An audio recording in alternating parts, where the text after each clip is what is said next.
बंदर की चालाकी। एक समय की बात है, एक जंगल में एक बंदर रहता था। वह बंदर अपने आप को बहुत चतुर समझता था। एक दिन जंगल के राजा शेर ने जंगल के सभी जानवरों को बुलाया और कहा, बारिश का मौसम आ रहा है, आप सभी अपने अपने घरों को ठीक कर लो। इस बार बारिश बहुत ज्यादा होने का अनुमान है और जिनके पास घर या घोंसला नहीं है या वे उसे ठीक करने में लाचार हैं, वे बरसात होने तक हमारे साथ रह सकते हैं। जब बारिश का मौसम खत्म हो जाएगा तो वे अपने घर चले जाएं। हमारे महल का बहुत बड़ा हिस्सा खाली पड़ा है। सभी जानवर अपना अपना घर ठीक करने में लग जाते हैं। कुछ दिनों में बारिश शुरू हो जाती है। तभी बंदर देखता है एक चूहा शेर की गुफा में जा रहा था।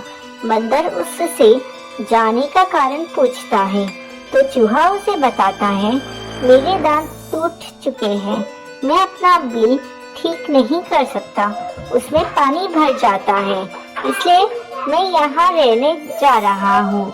यह सुनकर बंदर को तरकीब सूझती है। वह अपने दांतों को काला रंग लगाकर शेर के सामने पहुँच जाता है। शेर उसे भी बिना दांतों वाला जानकर अपने महल में रहने देता है। कुछ दिन बाद शेर के सैनिक उसे बताते हैं, कालू बंदर महल के सारे फल खा गया। शेर को उसकी मक्कारी समझ आ जाती है। वो उसे गुफा से बाहर निकाल देता है। अब बंदर के पास ना घर था ना खाना। वो अपनी चालाकी के कारण एक पेड़ की टहनी पर बैठकर रोने लगता है।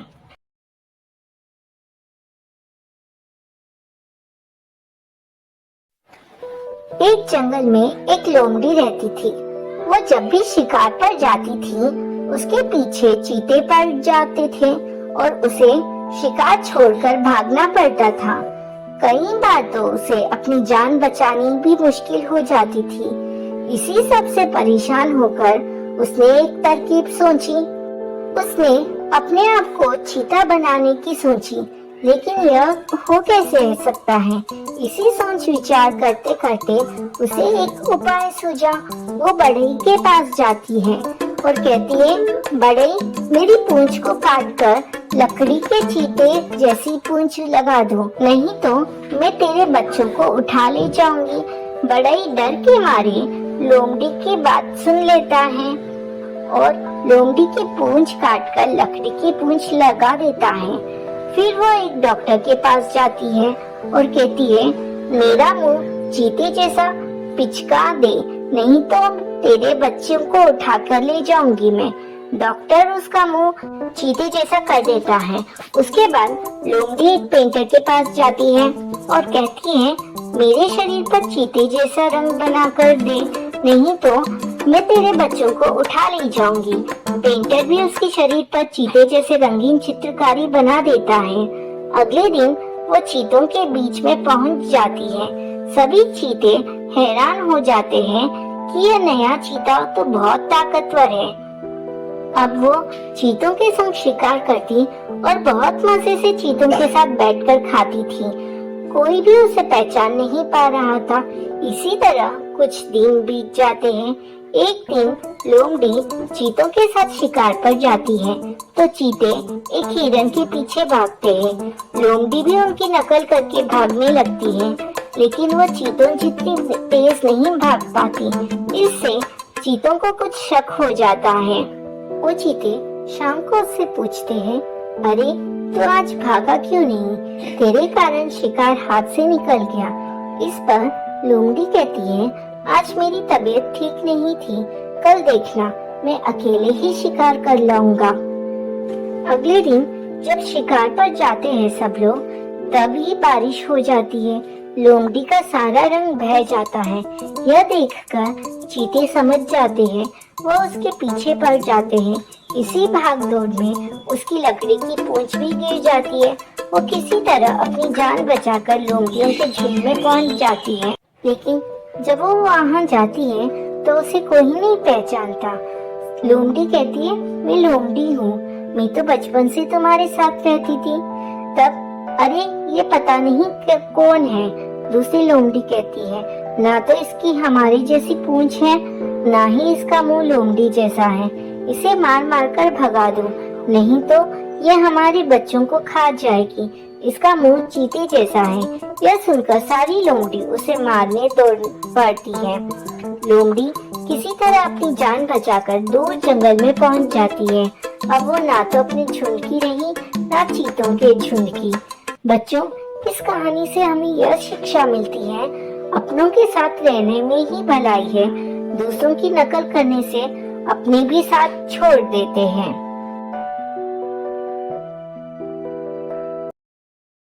जय श्री कृष्ण दोस्तों। मगरमच्छ और सोने के सिक्के।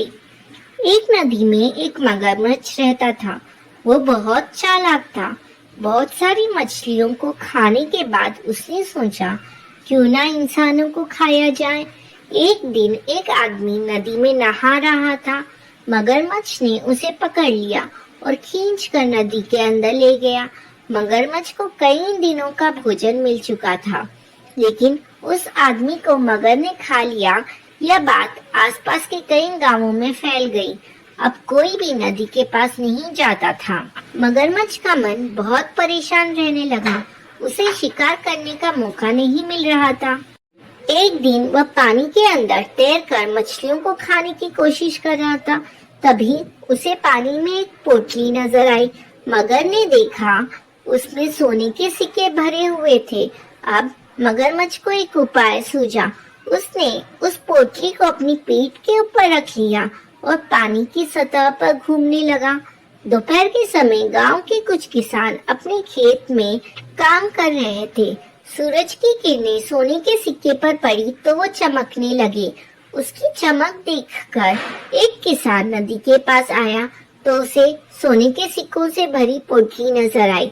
दूर से उसे पोटली के नीचे मगरमच्छ जो कि पानी के अंदर था वह नहीं दिखा। वो किसान सोने के लालच में जैसे ही पानी में गया, मगरमच्छ ने उसका पैर पकड़कर खींच लिया। अब मगरमच्छ का यह हर दिन का काम हो गया। वो दोपहर के समय नदी के किसी न किसी किनारे पर अपनी पीठ पर सोने के सिक्कों की पोटली रखकर पहुंच जाता था। सीधे साधे गांव वाले सोने के लालच में मगरमच्छ का शिकार बन जाते थे। कई गांव में यह बात फैल जाती है कि मगरमच्छ लोगों का शिकार कर रहा है, लेकिन किसी को भी यह नहीं पता लगता है कि मना करने के बाद भी लोग नदी के पास क्यों चले जाते हैं। एक दिन सभी गांव वालों ने मिलकर पंचायत की।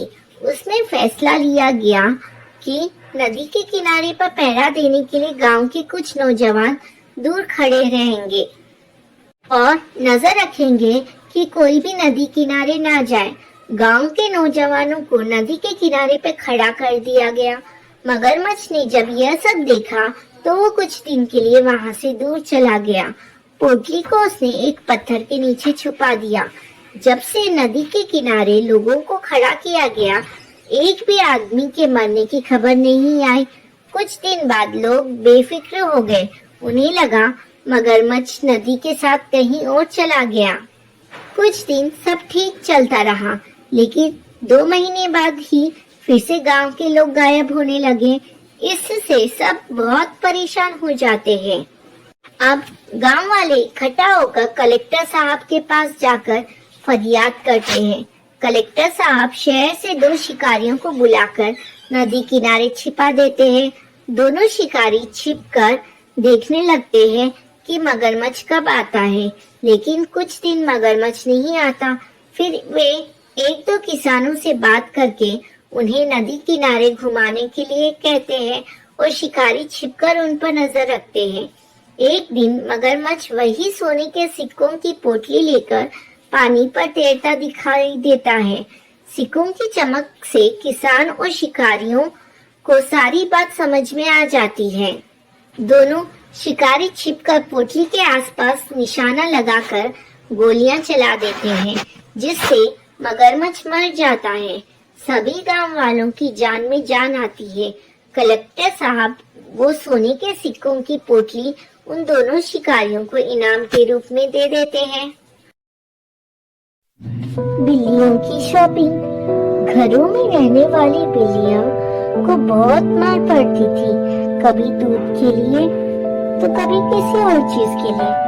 जैसे ही बिल्ली को भूख लगती थी तो वो चुपचाप दूध पी जाती थी। जब उसके मालिक या मालकिन को ये सब पता लगता है तो वे उसे बहुत मारते थे।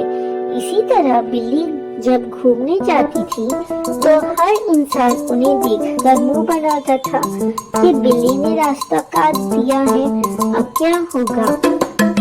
अब एक दिन सारी बिल्लियों ने एक सभा बुलाई। उसमें यह निर्णय लिया गया कि इंसानों से दूर हम अपना एक अलग शहर बसाएंगे जहाँ हम कभी इंसानों को नहीं आने देंगे। यही सोचकर बिल्लियों ने अपना एक नया शहर बसाया। इंसानों के बीच में इतने सालों तक रहकर बिल्लियों ने बहुत कुछ सीख लिया था इंसानों से, इसलिए उन्होंने इंसानों की हर सुविधा उस शहर में रखी। सभी बिल्लियां मजे से इंसानों की तरह रहने लगी। एक बिल्ली को उन्होंने अपनी रानी घोषित कर दिया। उसके साथ कुछ और बिल्लियां ने मिलकर पूरे शहर को सही चलाने के लिए कुछ कानून बना दिए जिनका पालन करना सबके लिए अनिवार्य था। इसी शहर के एक फ्लैट में चिंकी और मिंकी नाम की दो बहनें अपनी शालू मौसी के साथ रहती थी। चिंकी और मिंकी की माँ नहीं थी, शालू मौसी ने ही उन दोनों को पाला था। ये दोनों बहनें बहुत ही शरारती थी। एक दिन शालू मौसी ने सुबह सुबह आवाज लगाई। उन्होंने कहा, तुम दोनों सोती रहोगी? आज महीने की पहली तारीख है, शॉपिंग करने जाना है कि नहीं? घर का सारा बिल्लियों की शॉपिंग। घरों में रहने वाली बिल्लियों को बहुत मार पड़ती थी, कभी दूध के लिए तो कभी किसी और चीज के लिए। जैसे ही बिल्ली को भूख लगती थी तो वो चुपचाप दूध पी जाती थी। जब उसके मालिक या मालकिन को ये सब पता लगता है तो वे उसे बहुत मारते थे। इसी तरह बिल्ली जब घूमने जाती थी तो हर इंसान उन्हें देखकर मुंह बनाता था कि बिल्ली ने रास्ता काट दिया है, अब क्या होगा। अब एक दिन सारी बिल्लियों ने एक सभा बुलाई। उसमें यह निर्णय लिया गया कि इंसानों से दूर हम अपना एक अलग शहर बसाएंगे जहाँ हम कभी इंसानों को नहीं आने देंगे। यही सोचकर बिल्लियों ने अपना एक नया शहर बसाया। इंसानों के बीच में इतने सालों तक रहकर बिल्लियों ने बहुत कुछ सीख लिया था इंसानों से, इसलिए उन्होंने इंसानों की हर सुविधा उस शहर में रखी। सभी बिल्लियां मजे से इंसानों की तरह रहने लगी। एक बिल्ली को उन्होंने अपनी रानी घोषित कर दिया। उसके साथ कुछ और बिल्लियां ने मिलकर पूरे शहर को सही चलाने के लिए कुछ कानून बना दिए जिनका पालन करना सबके लिए अनिवार्य था। इसी शहर के एक फ्लैट में चिंकी और मिंकी नाम की दो बहनें अपनी शालू मौसी के साथ रहती थी। चिंकी और मिंकी की माँ नहीं थी, शालू मौसी ने ही उन दोनों को पाला था। ये दोनों बहनें बहुत ही शरारती थी। एक दिन शालू मौसी ने सुबह सुबह आवाज लगाई। उन्होंने कहा, तुम दोनों सोती रहोगी? आज महीने की पहली तारीख है, शॉपिंग करने जाना है कि नहीं? घर का सारा राशन खत्म हो गया है। तब चिंकी कहती है, मौसी सोने दो ना, बड़ी मुश्किल से तो स्कूल से छुट्टी मिलती है। लेकिन शालू मौसी को गुस्सा आ गया और गुस्सा होते देखकर मिंकी ने जल्दी से उठकर चिंकी से कहा, जल्दी से उठ जा, नहीं तो मौसी यहीं आ जाएगी। चल ना, शॉपिंग पर चलते हैं। मैंने पिछले महीने एक ड्रेस देखी थी, आज तो मैं उस ड्रेस को खरीदूंगी। इस पर चिंकी कहती है, अरे लेकिन मौसी कहाँ दिलवाएगी हमें वो ड्रेस? वो तो एक नंबर की कंजूस है। घर का राशन खरीदने के बाद कह देगी पैसे खत्म हो गए हैं। मिंकी कहती है, तू चल तो सही, मैंने कुछ पैसे जमा कर रखे हैं, कुछ हम मौसी से ले लेंगे। कोई ना कोई बहाना बनाकर शालू मौसी के साथ चिंकी मिंकी एक बड़े से मॉल में पहुंच जाते हैं। मॉल की दूसरी तरफ कपड़ों की दुकानें थी। चिंकी और मिंकी मौसी को छोड़कर वहां पहुंच जाती है और अपनी पसंद की ड्रेस पहनकर देखने लगती है। मिंकी कहती है, चिंकी देख, ये ड्रेस मुझे पसंद है। दोनों एक एक ड्रेस पसंद कर लेती है। मिंकी कुछ पैसे दे देती है। इधर चिंकी मौसी से जाकर कहती है, मौसी वहाँ बहुत सस्ती ड्रेस मिल रही है, कुछ पैसे दे दो, एक के साथ 2 फ्री मिल रही है। तब शालू मौसी कहती है, क्या तू सच कह रही है? ये ले पैसे, दोनों अच्छी ड्रेस खरीद लेना। चिंकी और मिंकी ड्रेस खरीद कर बाहर आती है तो देखती है बाहर शालू मौसी खड़ी है और उनके पास बहुत भीड़ लगी थी। वो जल्दी जल्दी पहुंची। उन्होंने कहा, हाँ देखो, ये दोनों कितनी अच्छी ड्रेस पहने हैं। बेटी, इन्हें भी बता दो कौन सी दुकान पर एक के साथ 2 ड्रेस फ्री मिल रही है। मैंने सबको फोन करके बुला लिया। चिंकी और मिंकी की तो अब हालत खराब हो गई। छोटा सा झूठ उनके लिए आफत बन गया था। उसे छिपाने के लिए उन्होंने एक और झूठ बोल दिया। उन्होंने कहा, अरे मौसी, वो तो खत्म हो गई है, सब ले गए। लेकिन शालू मौसी नहीं मानी। दोनों को लेकर उस दुकान में पहुंच जाती है। दुकानदार उन्हें सब सच्चाई बता देता है। शालू मौसी को बहुत गुस्सा आता है। फिर वो सबसे माफी मांगती है।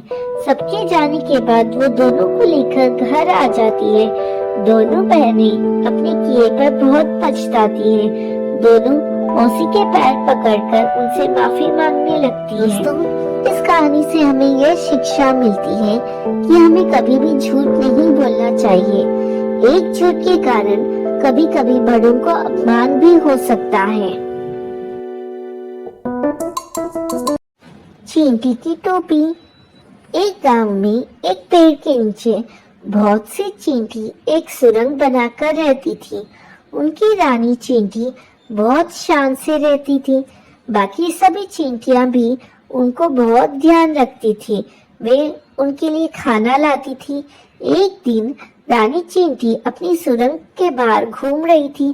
तभी उसने देखा एक छोटा सा बच्चा सिर पर टोपी लिए घूम रहा है। रानी चींटी कहती है, तुम सभी चींटियां सुन लो, मुझे एक सुंदर सी टोपी चाहिए। गांव के दर्जी से पूछकर आओ, क्या वो मेरे लिए टोपी बना देगा? यह बात सुनकर कुछ चींटियां दर्जी से पूछने जाती है। तब दर्जी कहता है कि वो टोपी बना लेगा, लेकिन अपनी रानी चींटी के सिर का नाप लेकर आना है तुम्हें। चींटियां वापस आकर रानी चींटी को सारी बात बताती है।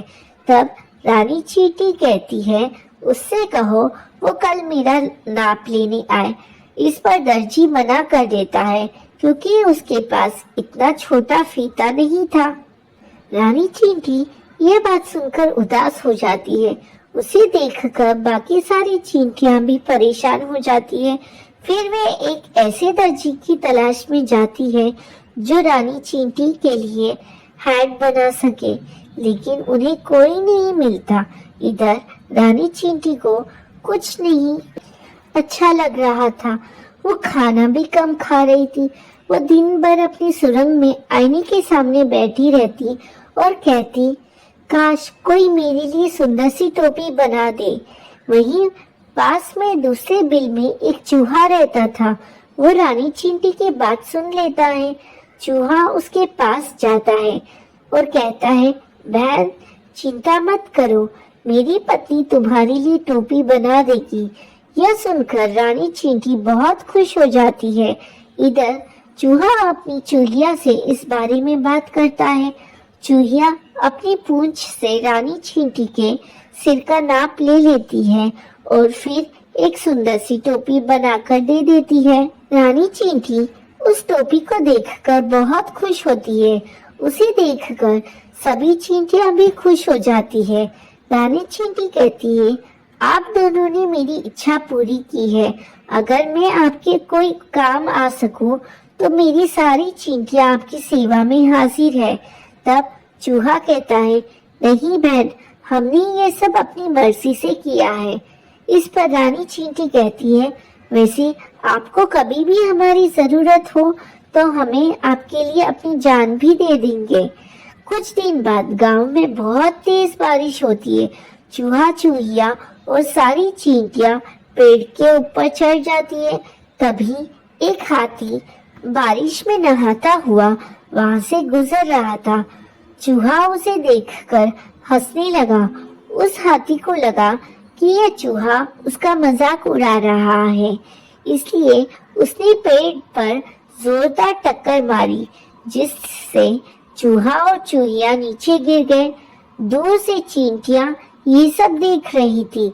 हाथी जैसे ही अपने पैर के नीचे उन्हें कुचलने के लिए आगे बढ़ा, तब कुछ चींटियां हाथी के सूंड में घुस गईं और उसे इधर उधर काटने लगी। इस वजह से हाथी सब भूलकर सूंड को इधर उधर हिलाने लगा। इसी बीच मौका पाकर चूहा और चूहिया वहां से भाग जाते हैं और छिपकर उसी पेड़ पर बैठ जाते हैं। हाथी के सूंड में से चींटियां अब निकलकर जल्दी से पेड़ पर चढ़ जाती हैं। हाथी जब देखता है कि चूहा चूहिया भाग गए तो वो उन्हें इधर उधर ढूंढने लगता है। कुछ देर बाद वो वापस जंगल में चला जाता है। चूहा कहता है, आपका बहुत धन्यवाद।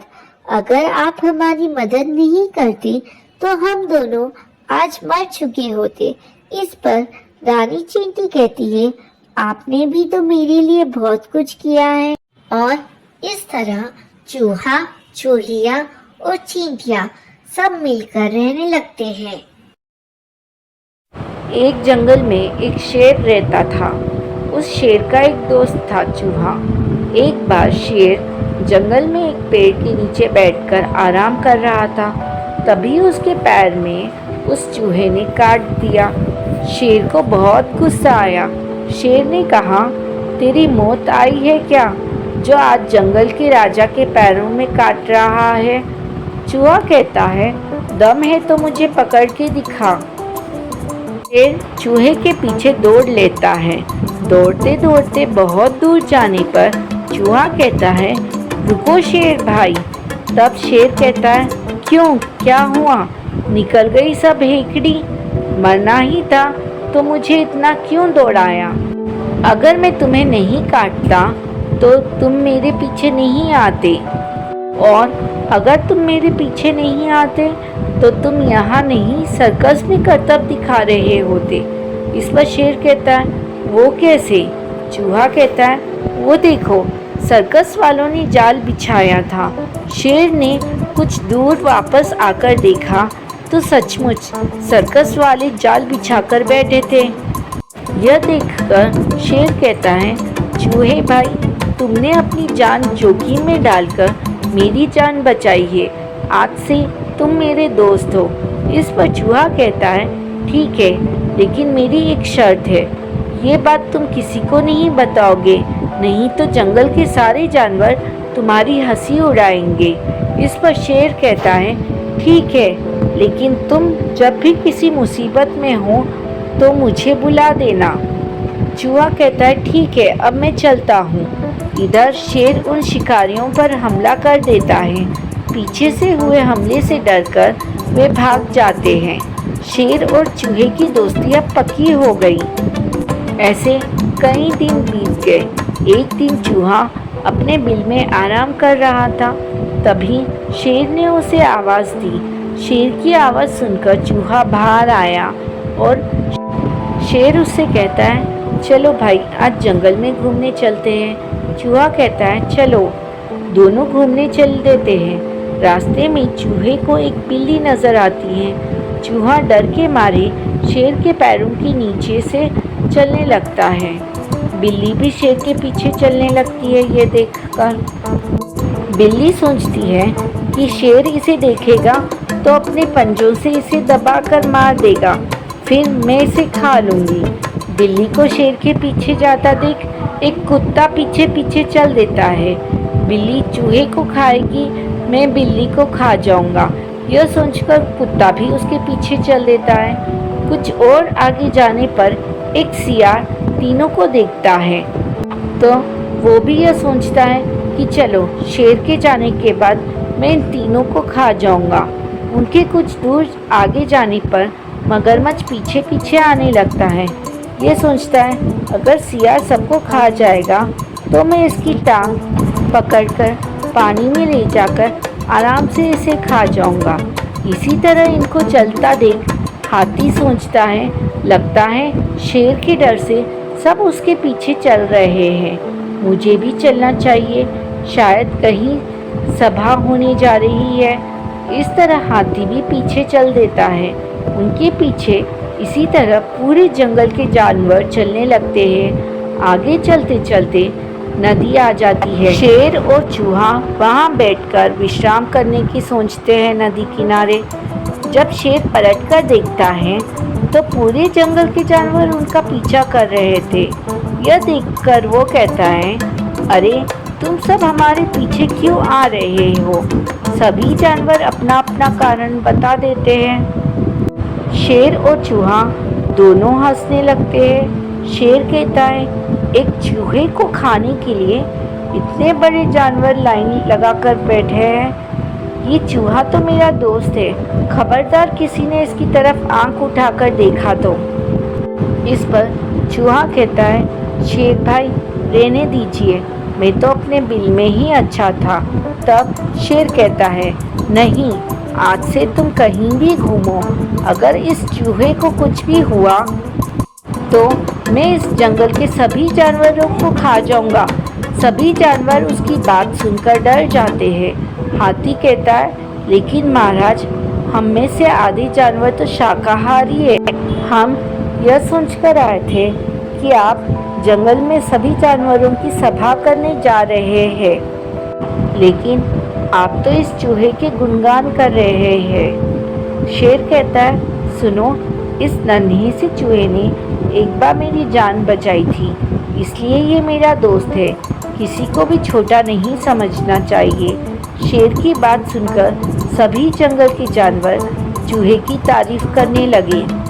इसके बाद सभी जानवरों ने मिलकर यह फैसला किया कि आज से हम सब इकट्ठे एक दूसरे की मदद करेंगे और कोई भी किसी को भी नुकसान नहीं पहुंचाएगा। चतुर खरगोश। एक बार की बात है, एक जंगल में एक खरगोश रहता था। सर्दियों के दिन थे। खरगोश का गाजर खाने का बहुत मन था। वो गांव की ओर चल देता था। गांव में जाने से पहले खेतों में उसे गाजर की खुशबू आने लगती है। वो एक गाजर के खेत में छिपकर बैठ जाता है। तभी वो देखता है कि उस खेत का मालिक किसान गाजर इकट्ठी कर रहा है। किसान सारी गाजर इकट्ठी करके घर की ओर चल देता है। खरगोश भी उसके पीछे पीछे चल देता है। घर पहुंचकर किसान अपने छोटे से बेटे से कहता है, बेटे, ये गाजर रखी है, मैं खेत में काम निपटा कर आता हूँ, तो इनका ध्यान रखना, कल हम इन्हें शहर में बेचने जाएंगे। खरगोश की बातें सुनकर सोचता है कि मुझे आज ही ये गाजर चुरानी पड़ेगी, कल तो ये इसे शहर में बेच देंगे। किसान के जाने के बाद वो धीरे धीरे गाजर के ढेर के पास पहुंच जाता है, लेकिन वो लड़का उसे देख लेता है। लड़का एक डंडा लेकर उसे भगाने लगता है। तभी खरगोश लड़के से कहता है, भाई, मैं तो तुम्हारी मदद करने आया था, मुझे गाजर का जरा भी लालच नहीं है, मेरे पास तो बहुत गाजर है। तब लड़का उससे पूछता है, तू कैसे मेरी मदद करने आया है?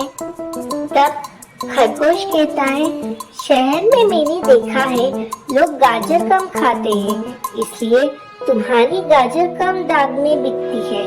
अगर तुम गाजर का हलवा बनाकर बेचो तो बहुत अच्छे दाम में बिक जाएगा, 4 गुना दाम मिलेगा तुम्हें। यह सुनकर वो लड़का बहुत खुश होता है और कहता है, अच्छा, लेकिन मुझे तो हलवा बनाना नहीं आता है। इस पर खरगोश कहता है, तुम क्यों चिंता करते हो, इसमें से आधी गाजर मुझे दे दो, मैं शाम तक हलवा बनाकर दे जाऊंगा। लड़का कहता है, नहीं, अगर पिताजी को पता लग गया तो मुझे बहुत डांटेंगे और मेरी पिटाई भी कर देंगे। खरगोश कहता है, लेकिन अगर तुमने अपने पिताजी का फायदा करोगे तो वो बहुत खुश होंगे।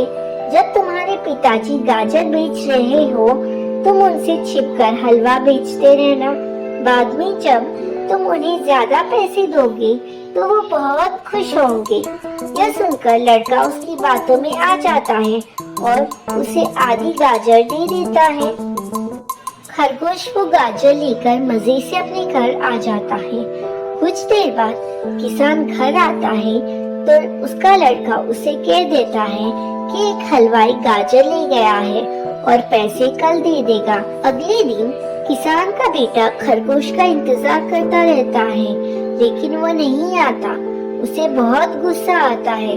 शाम को जब किसान उससे पूछता है तो वो उसे अपनी सारी बात बता देता है। किसान कहता है, मूर्ख, कभी खरगोश भी गाजर का हलवा बना सकता है क्या? वो तुझे मूर्ख बनाकर गाजर ले गया। और किसान अपने बेटे की पिटाई कर देता है। दोस्तों, इस कहानी से हमें यह शिक्षा मिलती है कि लालच बुरी बला है। हमें कभी भी लालच नहीं करना चाहिए। नन्ही परी और गरीब लकड़हारा। परियों की एक अलग ही दुनिया थी जिसे परियों ने अपने जादू से खूब सजाया था। स्वर्ग से भी सुंदर पूरा शहर था जिसमें हर परी खुशी खुशी रहती थी। सभी परियों को अच्छे से जादू करना आता था। रानी परी ने सभी को एक छड़ी दे रखी थी। वही जादुई छड़ी थी। इसी छड़ी के जादू से पूरी दुनिया बसाई थी परियों ने। पृथ्वी पर हर इंसान एक बार इस दुनिया में जाना चाहता था, लेकिन ये किसी के बस की बात नहीं थी। रानी परी की एक छोटी सी बेटी थी, खुशबू। वह पूरे दिन परी लोक में उड़ती रहती थी। खुशबू के पास एक छोटी सी छड़ी थी जिसे वो जब भी ऊपर करके कहती, मुझे आसमान में ले चलो, तो वो आसमान में पहुंच जाती थी। ऊपर से देखने पर परी लोग बहुत सुंदर नजर आता था। एक दिन खुशबू उड़ रही थी, तभी उड़ते उड़ते अचानक बादलों से ऊपर पहुंच जाती है। उसे नीचे का कुछ भी दिखाई नहीं दे रहा था। नीचे उसे केवल बादल ही नजर आ रहे थे। कुछ देर बाद जब वो नीचे की ओर जाती है तो देखती है वो परीलोक से पृथ्वी की ओर जा चुकी है। खुशबू बहुत डर जाती है। वो वापस परीलोक के लिए मुड़ती है, तभी वह एक पक्षी से टकरा जाती है। टक्कर होने के कारण उसके हाथ से उसकी छड़ी छूट जाती है और वह नीचे गिर जाती है। खुशबू को अपनी छड़ी को ढूंढने के लिए धरती पर उतरना पड़ता है, क्योंकि उस छड़ी के खो जाने पर उसकी जादुई शक्तियाँ भी कुछ देर में ख़त्म हो जाती थी। इसलिए वह नीचे उतर आती है धरती पर। खुशबू जब नीचे आती है तो वहाँ एक जंगल था। खुशबू बहुत डर जाती है। वो एक घास के मैदान में जाकर अपनी छड़ी ढूंढने लगती है, लेकिन बहुत देर ढूंढने के बाद भी जब छड़ी नहीं मिलती तब वो रोने लगती है। दूसरी ओर खुशबू के ना मिलने पर रानी परी बहुत चिंतित हो जाती है। वो अपने सिपाहियों को उसे ढूंढने के लिए भेजती है। खुशबू परी के रोने की आवाज़ सुनकर पास ही एक घर में एक लकड़हारा की पत्नी जाग जाती है। वो अपने पति से कहती है, मुझे लगता है कोई बच्चा रो रहा है। यह सुनकर लकड़हारा अपनी कुल्हाड़ी उठाकर बाहर चल देता है। तभी उसका 5 साल का बेटा मोहित कहता है, पिताजी, मैं भी आपके साथ चलता हूँ, कहीं यह कुल्हाड़ी देखकर बच्चा डर न जाए। दोनों बाप बेटे उस दिशा में चले जाते हैं जहाँ से आवाज़ आ रही थी। लकड़हारे को एक छोटी सी परी रोती हुई दिखाई देती है। वो उसके पास जाने लगता है। तभी मोहित कहता है, रुको पिताजी, मैं जाकर पूछता हूँ। इस पर लकड़हारा कहता है, नहीं बेटा, कहीं इसने तुम्हें नुकसान पहुँचा दिया तो क्या होगा। मोहित कहता है, पिताजी, वो कितनी परेशान लग रही है, मुझे जाने दीजिए। मोहित चुपचाप उसके पीछे जाकर खड़ा हो जाता है। तुम कौन हो, यहाँ कैसे बैठी हो? और रो क्यों रही हो, वो उससे पूछता है। इस पर खुशबू परी पीछे मुड़कर देखती है तो डर जाती है। वह वहाँ से जाने के लिए लगती है, तभी मोहित उसे रोकता है। रुको परी रानी, मुझसे डरो नहीं, मैं तुम्हारी मदद करने आया हूँ। इस पर खुशबू परी कहती है, मुझे माँ ने कहा था इंसानों के पास नहीं जाना चाहिए। तो मोहित उससे कहता है, मेरी माँ कहती है कोई भी परेशानी में हो उसकी मदद ज़रूर करनी चाहिए। वहाँ मेरे पिताजी खड़े हैं, वो भी तुम्हारी मदद करने आए हैं। यह सुनकर खुशबू परी कहती है, मैं गलती से अपने घर से बहुत दूर आ गई हूँ। यहाँ मेरी जादुई छड़ी गिर गई है, जिसके कारण मैं घर नहीं जा सकती। मोहित उसे कहता है, तुम हमारे घर चलो, वहीं रुक जाना, अभी तो रात है, हम सुबह तुम्हारी छड़ी ढूंढ लेंगे। यहाँ बहुत से जंगली जानवर आते हैं तो तुम्हें नुकसान पहुँच सकता है। इस पर खुशबू परी उसकी बात सुनकर उसके साथ चल देती है। मोहित अपने पिता को सारी बात बता देता है। तीनों घर पहुंच जाते हैं। मोहित की माँ छोटी सी परी को देखकर बहुत खुश होती है। वह कहती है, खुशबू तुम हमारी मेहमान हो, यहाँ आराम से रहो, लेकिन सुबह अंदर ही रहना, नहीं तो किसी ने तुम्हें देख लिया तो तुम्हें पकड़कर ले जाएंगे। खुशबू बहुत खुश होती है। मोहित की माँ उसे खाना देती है, जिसे खाकर खुशबू कहती है, यह तो बहुत स्वादिष्ट है, मैं अपनी माँ को बताऊंगी। अगले दिन सूरज निकलते ही मोहित अपने पिता के साथ खुशबू की छड़ी ढूंढने निकल पड़ता है, लेकिन बहुत ढूंढने के बाद भी उन्हें छड़ी नहीं मिलती। शाम को दोनों थक हार कर घर वापस आ जाते हैं। खुशबू यह सुनकर बहुत उदास हो जाती है। उसे अपनी माँ की याद आ रही थी। वो रोने लगती है। यह देखकर मोहित और उसकी माँ उसे चुप कराते हैं। अगले दिन दोनों बाप बेटे फिर से नई छड़ी ढूंढने जाते हैं। जब उन्हें कहीं भी वो छड़ी नहीं मिलती तो वह अपने घर के लिए खाने का सामान लेने बाजार में जाते हैं। लकड़हारा जब सामान खरीद रहा था, तभी मोहित की नज़र पास में ही सुनार की दुकान पर रखी एक छड़ी की ओर जाती है। वो सोने की तरह चमक रही थी। मोहित उसे देखता है कि यह तो बिल्कुल वही छड़ी है जैसे परी ने बताई थी। मोहित अपने पिता को सारी बात बता देता है। लकड़हारा सुनार के पास पहुंचता है। लकड़हारा छड़ी के बारे में जब सुनार से पूछता है तो सुनार कहता है, भाई कोई इसे मेरे पास बेच गया है, सोने की है ये छड़ी। इस पर लकड़हारा उस सुनार से कहता है, लाला जी इसकी जो भी कीमत हो मैं इसे खरीदना चाहता हूँ। सुनार उसकी बहुत ज़्यादा कीमत मांगता है, जिसे सुनकर लकड़हारा कहता है, तुम इस छड़ी के बदले मेरा मकान और मेरी ज़मीन ले लो। सुनार मान जाता है।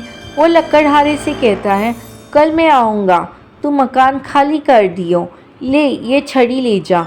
मोहित छड़ी लेकर बहुत खुश होता है। दोनों घर आ जाते हैं। मोहित खुशबू को वो छड़ी दे देता है। खुशबू छड़ी पाकर बहुत खुश होती है और वो कहती है, आपने मेरी बहुत मदद की है, आपको हमेशा याद रखूँगी और आपसे मैं मिलने भी आऊँगी। मोहित की माँ कहती है, ठीक है बेटी, हम भी तुमसे मिलकर बहुत खुश हुए। तीनों मिलकर खुशबू परी को विदा करते हैं। खुशबू परी छड़ी की मदद से उड़कर बादलों के पार चली जाती है। उसके जाने के बाद तीनों बहुत उदास हो जाते हैं, क्योंकि उनका घर और ज़मीन सब चला गया था। सुबह तक तीनों अपना सामान बांध रहे थे, तभी सुनार आ जाता है। तीनों एक बैलगाड़ी में अपना सामान रखकर वहाँ से चले जाते हैं।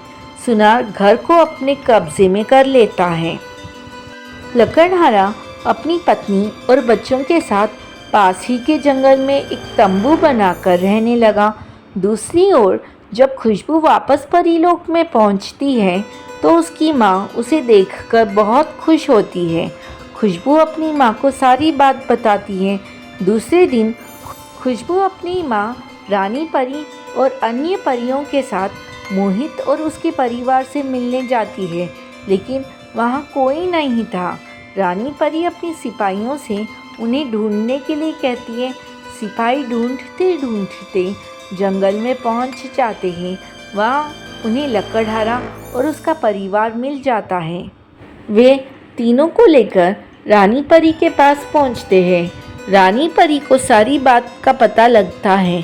तब रानी परी कहती है, तुमने मेरी बच्ची की जान बचाने के लिए, उसे हमसे मिलवाने के लिए अपना सब कुछ गंवा दिया। तब मोहित की माँ कहती है, महारानी जी, हमने इसे अपनी बेटी माना था। यह आपसे मिलने के लिए बहुत उदास थी, इसलिए इसकी खुशी से अधिक हमें कुछ नहीं लगा। रानी परी अपने सिपाहियों को भेजकर सुनार को छड़ी से 2 गुना सोना भेजकर मकान और ज़मीन छुड़वा लेती है।